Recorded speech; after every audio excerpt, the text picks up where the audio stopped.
जो जाके add up होते हैं, या 6 एलिमेंट्स ऑफ अकाउंट्स हैं जो जाके फाइनेंशियल स्टेटमेंट्स के अंदर क्या होंगे, प्रेजेंट होंगे। ठीक है, तो हम लोगों ने क्या बात की थी, वो क्या क्या है, ए, ई, डी और आई, सी, एल। ठीक है, ए, डी से हम लोगों ने क्या बनाया था, assets, expense, drawings, income, capital और लायबिलिटी। ये 6 चीजें हैं जिनकी डबल एंट्री भी होनी है। इन्हीं 6 चीजों ने आगे लेजर्स में भी जाना है, इन्हीं 6 चीजों ने आगे ट्रायल बैलेंस में भी जाना है, और इन्हीं 6 चीजों ने आगे फाइनेंशियल स्टेटमेंट्स के अंदर भी प्रेजेंट होना है। ठीक है, यही 6 चीजें हैं जो आपकी पूरी फाइनेंशियल स्टेटमेंट्स के अंदर आपको नजर आ रही होंगी। ठीक है, मेरी बात समझ आई है? तो अब हम लोगों ने उस दिन एक और बात की थी, हम लोगों ने कहा था कि हर स्टेप में जो आपका अकाउंटिंग साइकिल है, पहले डबल एंट्री, फिर लेजर्स, फिर ट्रायल बैलेंस और फिर फाइनेंशियल स्टेटमेंट्स, हर स्टेप में एक चीज कॉमन है। वो कॉमन क्या चीज है, डेबिट क्रेडिट। तो हम लोगों ने सीखना है कि क्या डेबिट होगा, क्या क्रेडिट होगा। डेबिट क्रेडिट एक रूल का नाम है, जिस तरह प्लस माइनस एक रूल है, इस तरह डेबिट क्रेडिट एक रूल का नाम है। इसका कोई मतलब है सच नहीं है कि आप लोग कहें पता नहीं इसकी डेफिनेशन क्या है।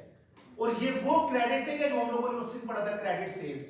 उस क्रेडिट का मतलब और है, ये डेबिट क्रेडिट सेपरेट थिंग है।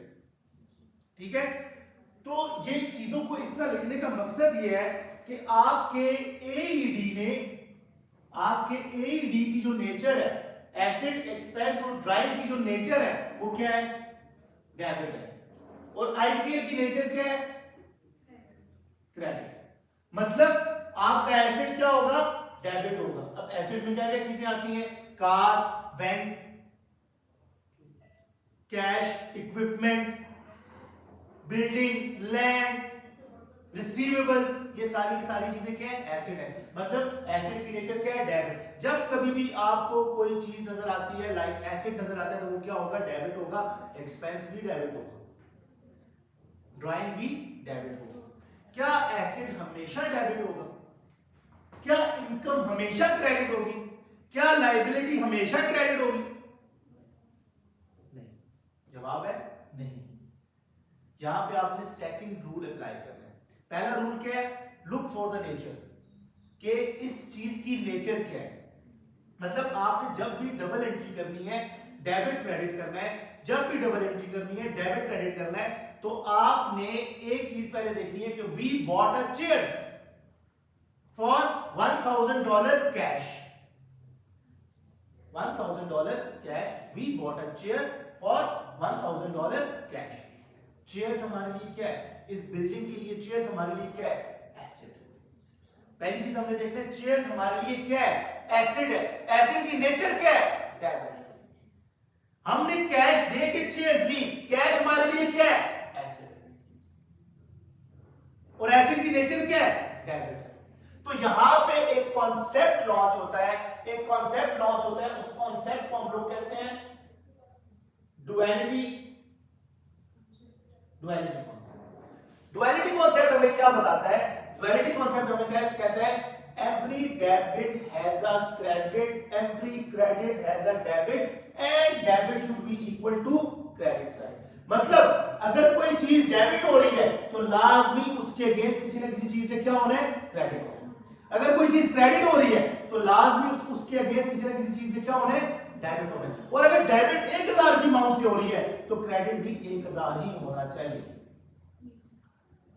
That is duality concept. Double entry करते हुए आपने डुअलिटी कॉन्सेप्ट को मद्देनजर रखना है। अगर आपकी कोई एंट्री डेबिट या क्रेडिट मैच नहीं कर रहा तो आपकी डबल एंट्री क्या है, गलत है। आपकी डबल एंट्री क्या है, गलत है। मतलब आपने डबल एंट्री करते हुए दो चीजें मद्देनजर रखनी है। एक, अगर कोई चीज डेबिट हो रही है तो लाजमी किसी ना किसी चीज में क्रेडिट होना है, और दोनों का जो टोटल अमाउंट है वो क्या होना चाहिए, इक्वल होना चाहिए। दोनों की जो टोटल अमाउंट है वो क्या होनी चाहिए, इक्वल होनी चाहिए। अगर डेबिट साइड पे 1000 है तो क्रेडिट साइड पे भी कितना होना चाहिए, कोई नहीं, रिकॉर्डिंग करने को मिल जाएगी वो बात। ठीक है जी, बात समझ आ गई है, आपको भी समझ आ गई है। डुअलिटी कॉन्सेप्ट में क्या कहता है, every debit has a credit, every credit has a debit and debit should be equal to credit side. अगर कोई चीज डेबिट हो रही है तो कोई ना किसी ना किसी चीज ने क्रेडिट होना है, अगर कोई चीज क्रेडिट हो रही है तो लाजमी किसी ना किसी चीज ने डेबिट होना है, और डेबिट का टोटल और क्रेडिट का टोटल आपस में क्या होना चाहिए, इक्वल होना चाहिए। ये हमने कब देखना है, जब हम डेबिट क्रेडिट डबल एंट्री पास कर रहे होंगे after first step identify the financial transaction, and second step was in the last class we have discussed, second step was to book a double entry। हमने डेबिट क्रेडिट करना है, double entry करना है, book keeping करनी है, recording of financial transaction. Clear है जी?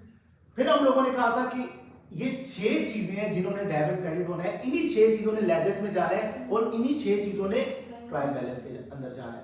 फिर हम लोगों ने ये चीज डिस्कस की थी कि ये 6 चीजें क्या है, एसेट क्या है, इनकम क्या है, एक्सपेंस क्या है, कैपिटल क्या है, ड्राइंग क्या है, लायबिलिटी क्या है, ये 6 चीजें क्या है, we have discussed that. Got it? फिर हम लोगों ने बोला है कि यार एडी की नेचर क्या है, डेबिट है, आईसीएल की नेचर क्या है, क्रेडिट है। फिर मेरा सवाल आप लोगों से ये था कि एसेट क्या हमेशा डेबिट होगा, तो जवाब है नहीं, एसेट हमेशा डेबिट नहीं होगा। क्या इनकम हमेशा क्रेडिट होगा? नहीं, इनकम हमेशा क्रेडिट नहीं होगा।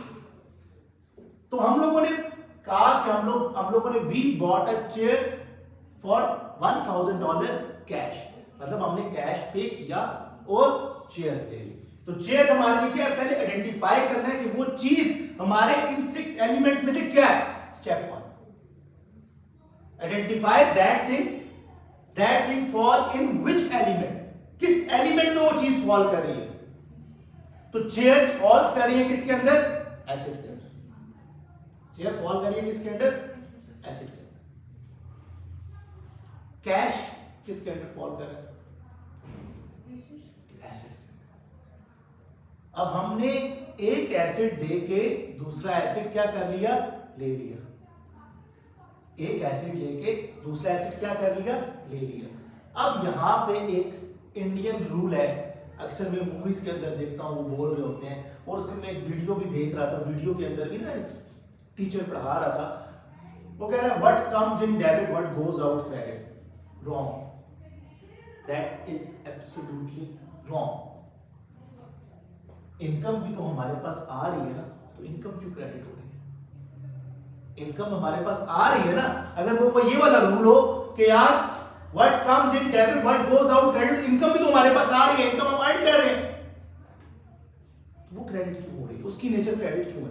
तो आपने पहले हमेशा देखना है एडी, अरब नंबर आपकी नेचर क्या है, डेबिट, आईसीएल की नेचर क्या है, क्रेडिट। पहला स्टेप आपने क्या किया, उस चीज को आइडेंटिफाई किया कि इन 6 एलिमेंट्स में कहां पे फॉल कर रही है।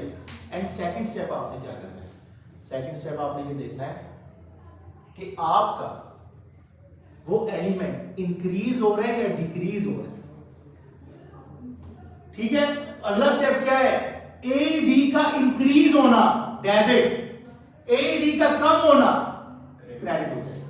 तो मतलब एसेट डेबिट भी हो सकता है, क्रेडिट भी हो सकता है। अगर एसेट बढ़ रहा है तो डेबिट, अगर एसेट कम हो रहा है तो क्रेडिट। इनकम अगर इंक्रीज हो रही है तो क्रेडिट, इनकम अगर डिक्रीज हो रही है तो डेबिट। तो यहां पे हम लोगों ने आइडेंटिफाई किया कि वी बॉट अ चेयर्स, और अब हमने डुअलिटी कॉन्सेप्ट को मद्देनजर रखते हुए हमने डबल एंट्री करनी है। तो डबल एंट्री करने का एक तरीका है, सिंपल सा तरीका है, आपने एक कॉलम बनाना है डेबिट का, दूसरा कॉलम बनाना है किसका, क्रेडिट का। यहां पे आपकी आ जाएगी डेट, यहां पे आपके आ जाएंगे एलिमेंट्स।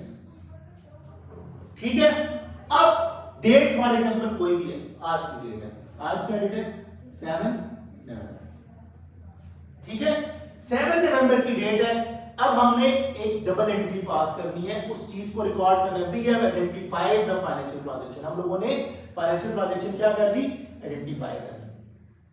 अब फाइनेंशियल ट्रांजैक्शन हम लोगों ने क्या आइडेंटिफाई की कि हम we bought a chairs for $1000 in cash. मेरी बात समझ आई है? ठीक है, तो हम लोग क्या करेंगे, 7 नवंबर है, एलिमेंट्स है, तो हम लोगों ने, मैं यहां पे स्टेटमेंट लिख रहा हूं ABC, वी नहीं ABC, एबीसी किसी कंपनी का नाम है, एबीसी बॉट चेयर्स। एक चीज याद रखना, आपको बिजनेस की नेचर का पता होना चाहिए। क्या बिजनेस का काम कुर्सियां सेल करना तो नहीं है? अगर कुर्सियां सेल कर रहा है फिर ये चेयर्स उसके लिए एसेट नहीं है, फिर ये चेयर उसके लिए क्या है? परचेजेस। और परचेजेस हमारे लिए क्या है? मेरी बात समझ आई है? लोग ये कहते हैं कि ये कुर्सियां हमारे लिए इन्वेंट्री है।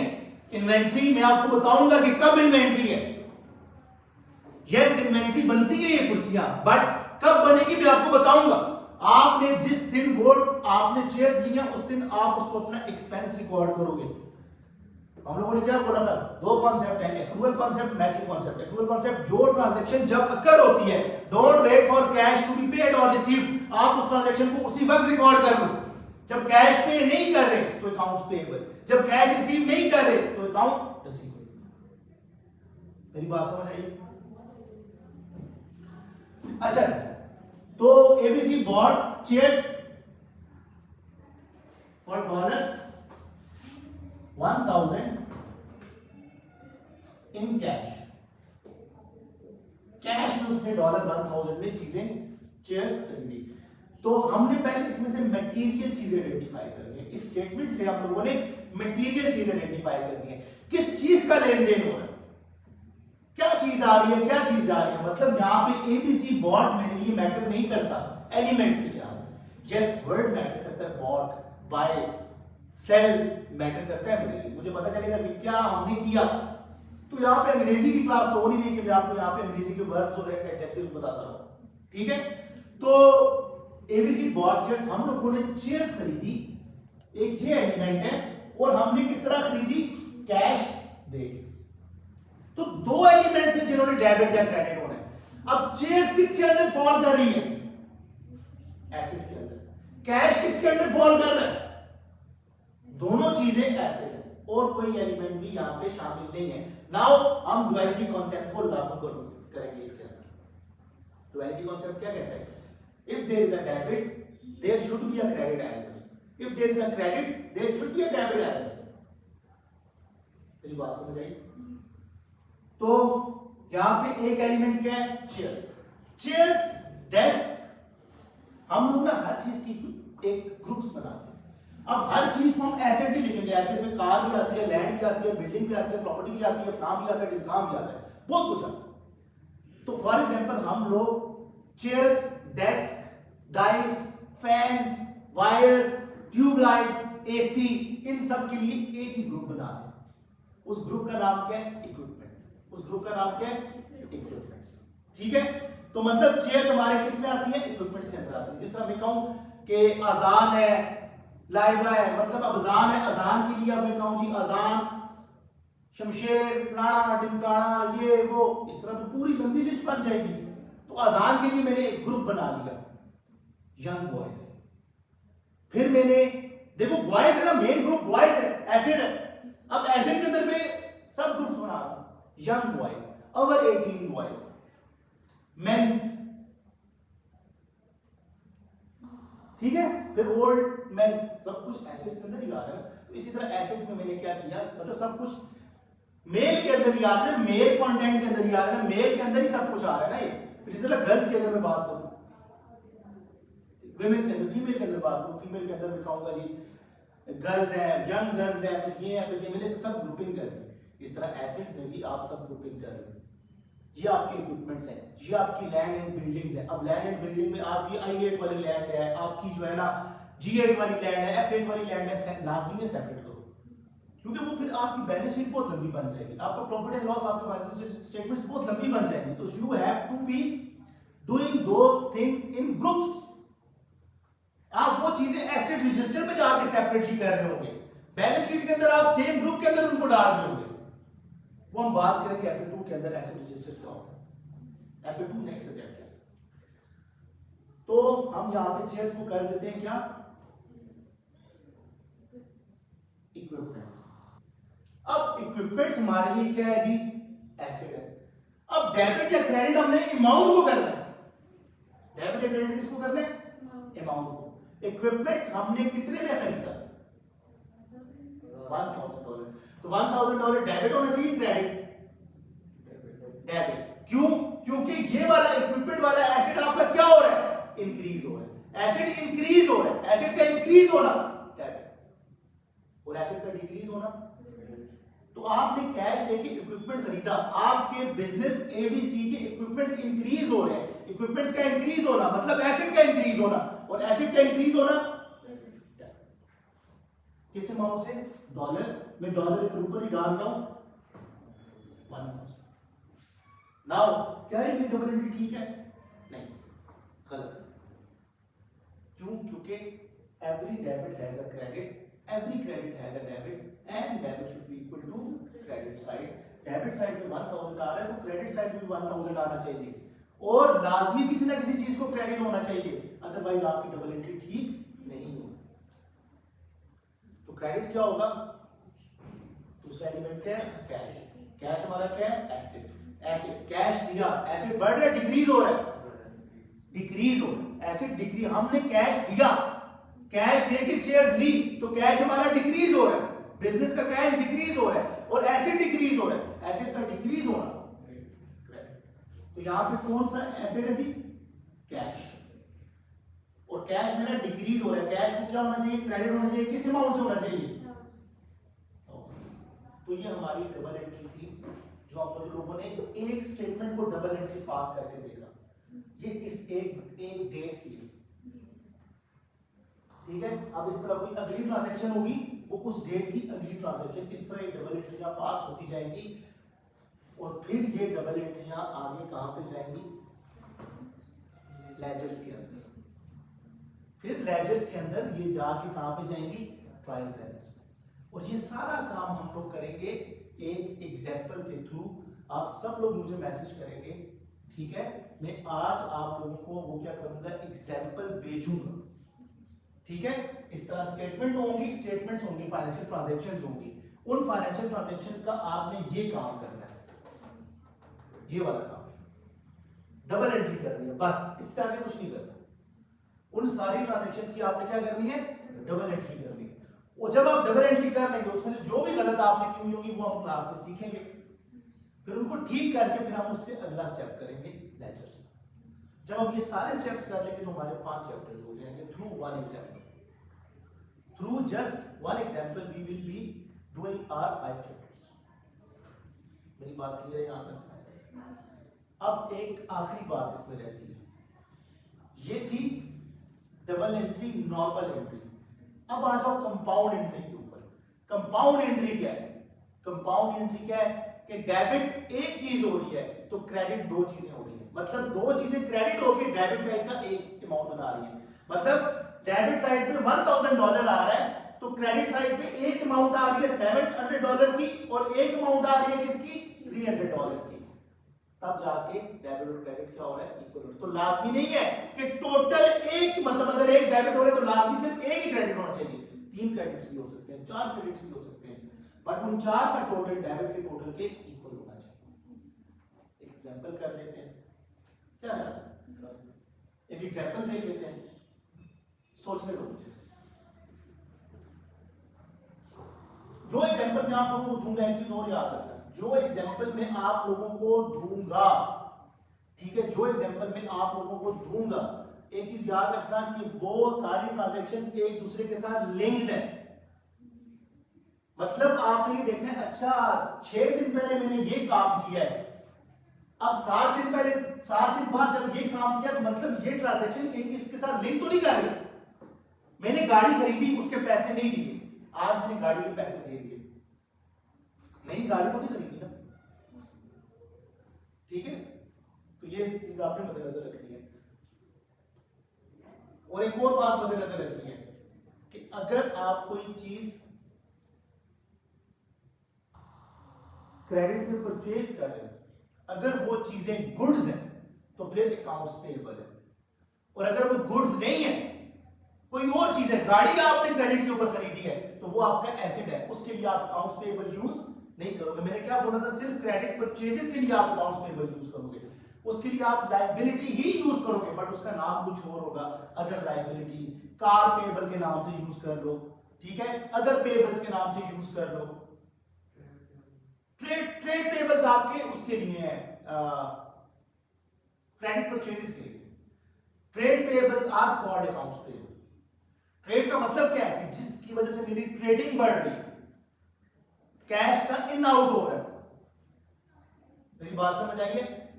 अगर आपने फॉर एग्जांपल ये चेयर्स आपका बिजनेस है, आप ये चेयर सेल करते हो, आपने चेयर्स क्रेडिट के ऊपर खरीदी, तो क्या होगा? Debit purchases credit accounts payable.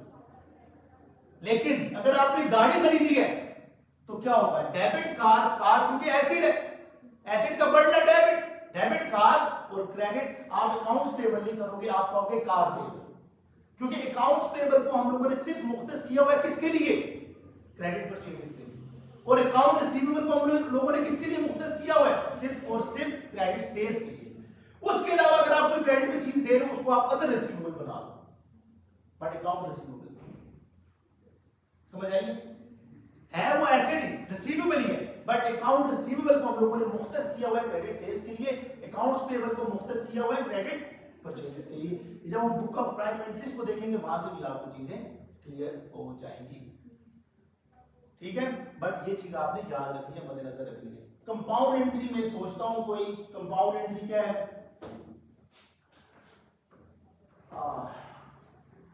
Okay, compound compound entry में हम बात करते हैं एबीसी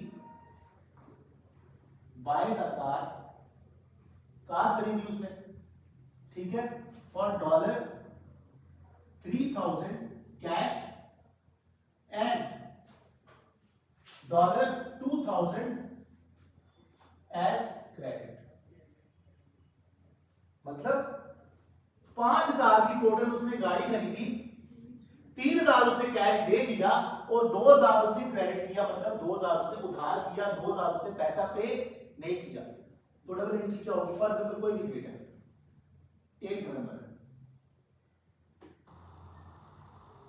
इसी तरह मैं नीचे पास करता जाऊंगा ना, 8 नवंबर है, तो यहां पे मैटेरियल चीजें मैं आइडेंटिफाई करूं, कार्ड, कैश और एज क्रेडिट, ठीक है? मैटेरियल चीजें और साथ में अमाउंट आइडेंटिफाई कर रहा हूं, 3000 और 2000। कार हमारा इन 6 चीजों में से क्या है? एसेट। कार हमारे पास आ रही है या जा रही है? आ रही है। कार का आना मतलब एसेट का इंक्रीज होना, और एसेट का इंक्रीज होना डेबिट, एसेट का इंक्रीज होना डेबिट, ठीक है? तो कार हमारे पास क्या हो जाएगी? डेबिट हो जाएगी। कितनी अमाउंट की कार? उसकी वैल्यू क्या है कार की? $5000। 3000 आपने कैश पे दिया और 2000 आपने नहीं पे किया अभी, ठीक है? तो टोटल कितना हो गया? $5000 से कैश हो, कार हो गया हमारा डेबिट।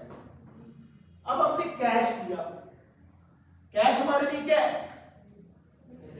एसेट। कैश हमारे लिए क्या है? एसेट। जब हमने कैश दिया, क्या हमारे एसेट इंक्रीज हो रहे हैं, डिक्रीज हो रहे हैं? और एसेट का डिक्रीज होना क्या होता है? तो उसका नाम क्या? देखो हमने जो नाम यहां पे यूज किया सेम नाम नीचे भी यूज करना है, हर जगह पे डिफरेंट नाम नहीं बनाना, ठीक है? तो कैश बाय $3000 क्रेडिट। 3000 का कैश दिया ना, 5000 का कैश तो नहीं दिया। अगर मैं यहां पे 5000 का कैश लिख देता हूं, यहां पे मैं 5000 लिख देता हूं, तो क्या होगा? मेरी बुक्स मुझे ये बता रही होंगी, मेरे अकाउंट्स मुझे ये बता रहे होंगे कि मेरे पास फॉर एग्जांपल 1000 कैश पड़ा हुआ है, और मेरे पास एक्चुअली कैश कितना पड़ा हुआ होगा? 3000। क्यों? क्योंकि मैंने यहाँ पे 2000 एक्स्ट्रा रिकॉर्ड कर दिया होगा। मैंने कहा होगा कि मैंने 5000 दे दिया, बट एक्चुअली मैंने 5000 नहीं दिया, मैंने 3000 दिया हुआ है, तो कैश मेरे पास ज्यादा पड़ा हुआ होगा और बुक्स में मेरा कम नजर आ रहा होगा। तो यहाँ पर मेरे लिए रिकंसाइल करना चीजें मुश्किल हो। रिकंसाइल का मतलब क्या है? मैच अप करना मुश्किल हो जाएंगे, मेरे लिए मैच करना मुश्किल हो जाएंगे। मेरी बात समझ आ रही है? ठीक है? तो जितनी अमाउंट हमने दी है उतनी रिकॉर्ड करनी है, कैश बाय $3000 क्रेडिट। क्या मेरा डुअलिटी कॉन्सेप्ट इस डबल एंट्री के ऊपर मैच कर रहा है? नहीं कर रहा। Debit should be equal to credit side. Yes, एक उसकी लेफ्ट मैच कर रही है, every debit has a credit, लेकिन debit should be equal to credit side ये वाला मैच नहीं कर रहा। तो मतलब किसी और चीज ने भी क्रेडिट होना है, क्रेडिट साइड की वैल्यू कम है, मतलब किसी और चीज ने क्रेडिट होना है, तब जाके वो डेबिट साइड की इक्वल होगा। तो और क्या चीज क्रेडिट होगी? वो 2000 तो क्रेडिट होगा, लेकिन वो 2000 इन 6 चीजों में से किस में फॉल कर रहा है? लायबिलिटी। मैंने अभी पैसे देने हैं, मेरे वाजिबुल अदा, और मेरे वाजिबुल अदा को हम तो क्या बोलते हैं? लायबिलिटी। और लायबिलिटी के लिए अगर हम क्रेडिट परचेजेस कर रहे होते मेरे अकाउंट्स पेबल का यूज करते हैं। यहां पे हम क्या यूज करेंगे? आप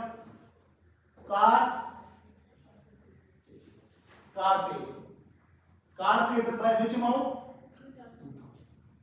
क्योंकि लायबिलिटी हमारी क्या है? क्रेडिट है, हमने पैसे देने हैं, तो लायबिलिटी हमारी इंक्रीज हुई, और लायबिलिटी का इंक्रीज होना क्रेडिट, और लायबिलिटी का डिक्रीज होना, ठीक है? मतलब यहां पे मैं कर दूं आईसीएल का इंक्रीज होना क्रेडिट, आईसीएल का डिक्रीज होना डेबिट। इनकम का इंक्रीज क्रेडिट, इनकम का डिक्रीज डेबिट। कैपिटल का इंक्रीज क्रेडिट, कैपिटल का डिक्रीज डेबिट। लायबिलिटी का इंक्रीज क्रेडिट, लायबिलिटी का decrease. So you guys will text me today, ठीक है?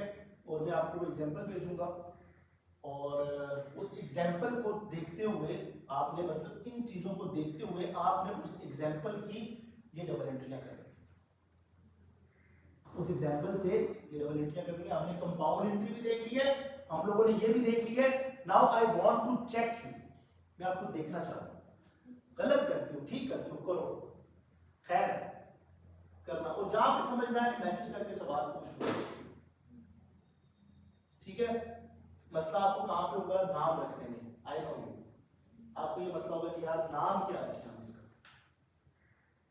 तो कोई बात नहीं, बस 3 चीजें याद रखना, बाकी बेशक कोई भी नाम रखो। गुड्स अगर खरीद रहे हो तो परचेजेस का नाम रखना है, क्रेडिट में गुड्स खरीद रहे हो तो अकाउंट्स पेएबल, क्रेडिट में गुड्स सेल कर रहे हो तो अकाउंट रिसीवेबल, और जब सेल कर रहे हो तो वहां पे आपने गुड्स को नहीं करते रहना, वहां पे आपने क्रेडिट सेल्स डेबिट आपका कैश या अकाउंट रिसीवेबल। मतलब मैं यहां पे एक और डबल एंट्री कर देता हूं। हम लोग करते हैं, लेट्स से जी ABC sells, ABC sells goods for $2000 on credit. हमने 2000 की चीजें सेल की, 2000 की गुड्स सेल की क्रेडिट के ऊपर, कैश नहीं, कैश के ऊपर नहीं, क्रेडिट के ऊपर। तो मतलब कोई भी डेट है, ठीक है? तो यहां पे क्या होगा जी? यहां पे मटेरियल क्या है कि हम लोगों ने सेल्स की गुड, जब भी हम चीजें सेल कर रहे हैं, वो सेल्स हमारे लिए क्या है? इनकम है। जब हम चीजें सेल कर रहे हैं तो वो सेल्स हमारे लिए क्या है? इनकम है। तो जब सेल्स कर रहे हैं तो इनकम हमारी इंक्रीज हो रही है, डिक्रीज हो रही है? इंक्रीज हो रही है, और इनकम का इंक्रीज होना क्रेडिट। तो यहां पे हम इसको कह सकते हैं, सेल्स का नाम भी रख सकते हैं, इनकम का नाम भी रख सकते हैं, सेल या इनकम, ठीक है? सेल्स हमारी क्या हो जाएगी? Credit by $2000। क्या उस सेल्स के अगेंस्ट हमें पैसे मिले? कैश मिला? नहीं। जब भी कैश नहीं मिलेगा तो हमारे लिए कौन सा अकाउंट खाते में आएगा? Account receivable. अकाउंट रिसीवेबल हमारे 6 एलिमेंट्स में से क्या है? एसेट। अकाउंट रिसीवेबल हमारे लिए क्या है? क्यों? क्योंकि उससे अभी हमने फायदा लेना है, जिस भी चीज से हमने फायदा लेना है वो हमारे लिए क्या है? एसेट। एक्सपेंस क्या होता है? जो फायदा हम कंज्यूम कर चुके हैं वो हमारे लिए क्या है? एक्सपेंस। अकाउंट रिसीवेबल से भी हमने फायदा कंज्यूम करना है, उससे मैं पैसे लूंगा, उससे मैं कैश लूंगा, वो मुझे फायदा देंगे, दैट इज अकाउंट रिसीवेबल। तो अकाउंट रिसीवेबल क्या हो जाएगा? Debit bye $2000। तो हमारी इसकी भी डबल एंट्री पूरी हो जाएगी, ठीक है जी? तो आपने बस ये चीजें याद रखनी है, मैसेज कर दें मुझे।